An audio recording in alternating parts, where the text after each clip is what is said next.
तो आइए जानते हैं अध्याय 9 राजविद्या राजगुह्य योग। यह अध्याय गीता का हृदय कहा जाता है। इसमें भगवान श्री कृष्ण भक्ति को सर्वोच्च साधन बताते हुए अपने सर्वव्यापी, सर्वाधार और अत्यंत सुलभ स्वरूप का रहस्य खोलते हैं। इसे ज्ञानों का राजा और रहस्यों का भी राजा भी कहा गया है, क्योंकि यह सीधा हृदय से जुड़ता है।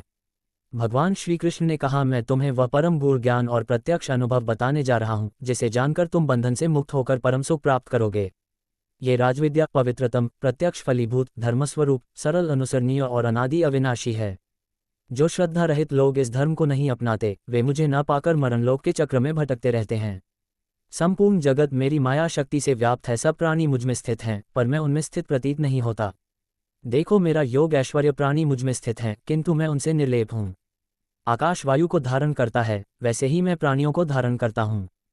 प्रलय काल में सब भूत मेरी प्रकृति में लीन होते हैं, सृजन काल में मैं उन्हें पुनः प्रकट करता हूँ। मैं अपनी प्रकृति माया को प्रेरित कर बार बार समस्त भूतों की रचना करता हूँ, परंतु इन कर्मों से मैं बंधता नहीं, क्योंकि मैं अनासक्त हूँ। मुझ जैसे अज्ञानी लोग मानव रूप देखकर मेरी परम दिव्यता को नहीं पहचानते और मुझे अल्पशक्तिमान मान लेते हैं। पापकर्मी, आसुरी, राक्षसी स्वभाव वाले, सबसे नीचे जन्म लेने वाले वे मुझे न भजकर मोह जाल में फंसे रहते हैं। परंतु हे पार्थ, 4 प्रकार के पुण्य आत्माएं मेरी भक्ति करती हैं, आर्त, अर्थार्थी, जिज्ञासु और ज्ञानी। इन सब में ज्ञानी अनन्य भक्त मुझे परम प्रिय और मैं उससे परम प्रिय हूँ। बहु जन्मों के पुण्य के बाद कोई महात्मा वासुदेव ही सर्वस्व है, ऐसा जानकर मेरी शरण में आता है, वह अत्यंत दुर्लभ है। बुद्धिहीन लोग अल्पफल के हेतु अन्य देवताओं की पूजा करते हैं, किंतु जो श्रद्धा वे उनमें रखते हैं, वह भी मैं ही प्रदान करता हूँ। उन देवताओं से जो फल वे पाते हैं वह सीमित है, पर मेरी अनन्य भक्ति से प्राप्त जन मुझे पाकर अनंत फल प्राप्त करते हैं। अजन्मा, अव्यय और सर्वाधार होते हुए भी अपनी योगमाया से आच्छन्न होने के कारण मैं सबको प्रत्यक्ष नहीं दिखता। अतः मोहग्रस्त लोग मुझे नहीं पहचानते।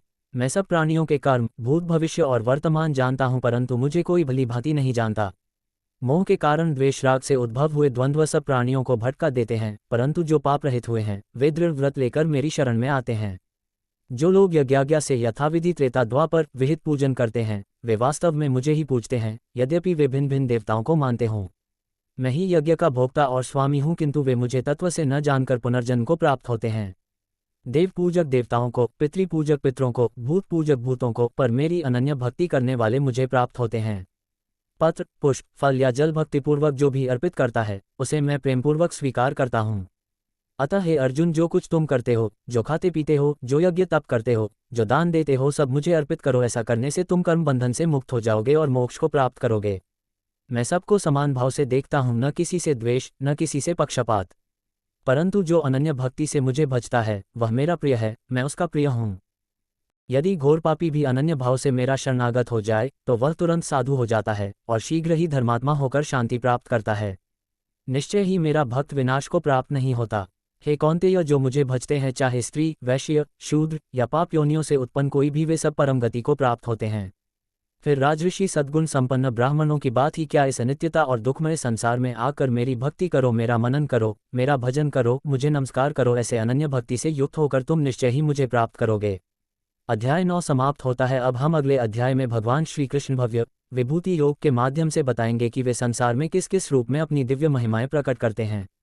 अध्याय 10 विभूति योग। इस अध्याय में भगवान श्री कृष्ण अपनी अद्भुत विभूतियों यानी संसार में सर्वश्रेष्ठ रूपों, शक्तियों व गौरवशाली उदाहरणों का वर्णन करते हैं। ये दिव्य प्रकृतियां हमें स्मरण कराती हैं कि हर महानता के मूल में वही परम शक्ति विद्यमान है और इनका निरंतर चिंतन भक्ति को सहज बनाता है। भगवान श्री कृष्ण ने कहा, है महाबाहो अर्जुन, एक बार फिर मैं श्रेष्ठतम वचन कहूंगा, क्योंकि तुम मेरे परमप्रिय सखा हो, अतः तुम्हारे हितार्थ ये रहस्य प्रकट कर रहा हूँ। न देवता न महर्षि मेरी उत्पत्ति को पूर्णतया जानते हैं, मैं ही देवताओं और ऋषियों का आदि कारण हूँ। जो मुझे अजन्मा, अनादि और लोकों के महेश्वर के रूप में जानता है, वह मोह से मुक्त होकर पाप बंधन से छूट जाता है।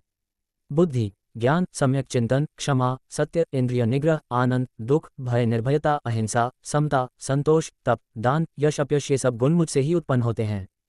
सप्त महर्षि, 4 सनकादि और 14 मनु, ये सब मुझसे उत्पन्न मेरी इच्छा से संसार में प्रजा फैलाते हैं। जो यथार्थ में मेरी महिमा और योग शक्ति को जानता है, वह अटूट भक्ति से मुझमें स्थिर होता है, इसमें संशय नहीं। मैं ही समस्त भूतों का उद्गम, निर्वाहक और लय स्थान हूँ। इसे जानकर बुद्धिमान पूर्ण प्रेम से मेरी आराधना करते हैं। वे सर्वदा मेरी चर्चा करते, प्रीति से परस्पर सत्संग करते और मन बुद्धि मुझे अर्पित कर मुझे ही भजते हैं। ऐसी भक्तों पर मैं कृपा कर ज्ञान दीपक प्रज्वलित करता हूँ, जिससे वे मुझे पा सकें।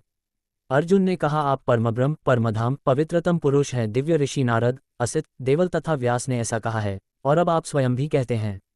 मैं आपकी वाणी को सत्य मानता हूँ। वास्तव में न कोई आपको जान सकता, न आपकी महिमाओं की सीमा पा सकता है। कृपा कर आप अपनी अद्भुत विभूतियां विस्तार से बताए, जिनका निरंतर चिंतन कर मैं आपको स्मरण रख सकूं। भगवान ने कहा, हे पार्थ, मेरी विभूतियों का अंत नहीं, पर महत्वपूर्ण उदाहरण सुनो। मैं आत्मा हूँ, सभी प्राणियों में प्रारंभ, मध्य और अंत भी मैं ही हूँ। देवों में मैं विष्णु, इंद्रियों में मन, आकाश देवों में सूर्य, वसुओं में अग्नि हूँ।